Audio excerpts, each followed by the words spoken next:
Hey Mom, can I borrow the car tonight? My name is Kathleen Hambrick. This is my story.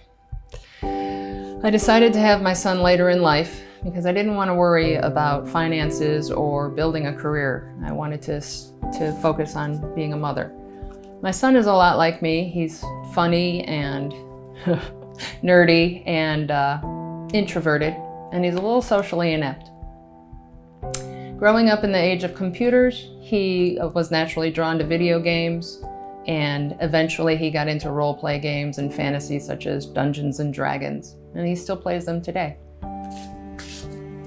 On a rainy night in February, my son came home from one of his 2 jobs and said, "Hey Mom, can I borrow the car tonight?"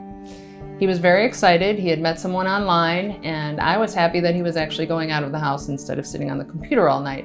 So I gave him a hug, I gave him the car keys, and I said, "Be safe, don't stay out too late." He didn't come home that night. And by the morning I was frantic and pacing, and I called the non-emergency 911 line.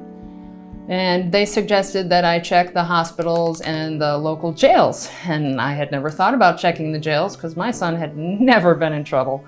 And I did check online, and his name was listed on a roster in the county next to us. And next to it, it said, attempted rape of a child. I was like, what? This is a mistake. So after I bailed him out and got him home, he told me what really happened. He said that he had gone onto Craigslist looking for a date or a one-night stand, and he had run across an ad that said gamer girl. Of course, that was a real big draw for him. And he started chatting with this woman, and a few sentences into the conversation, she said, "I'm 13. And his reply to her was, "What do you mean you're 13? You're on an adult site. Do you mean 23?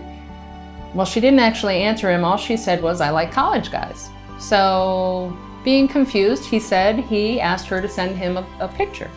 And she did, and the picture was of a 24-year-old woman.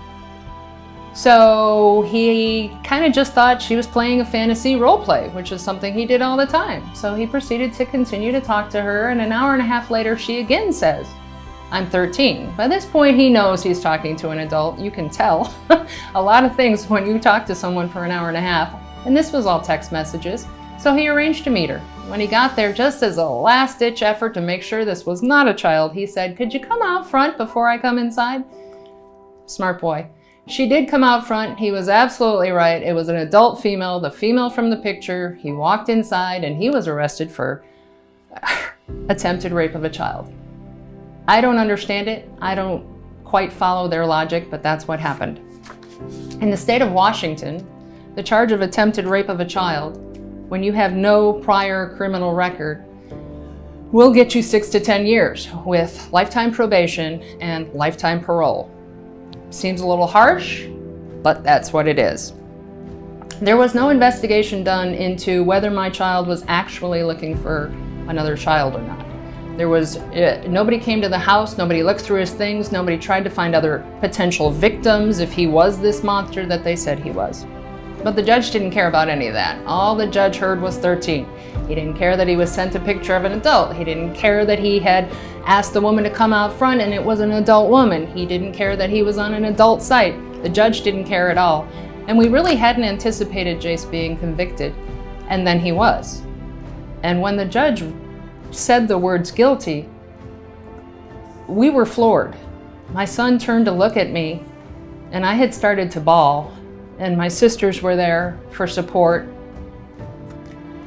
And my son broke down, and I saw my son break down, and he came to me, and I hugged him, and I rubbed the back of his head, which is something I've always done.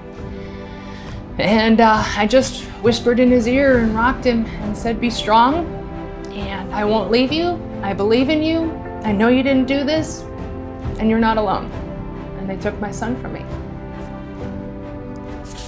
So after I got home, my sisters and I looked online for any kind of information of how this is even possible in the United States, because we just had no clue and we were lost.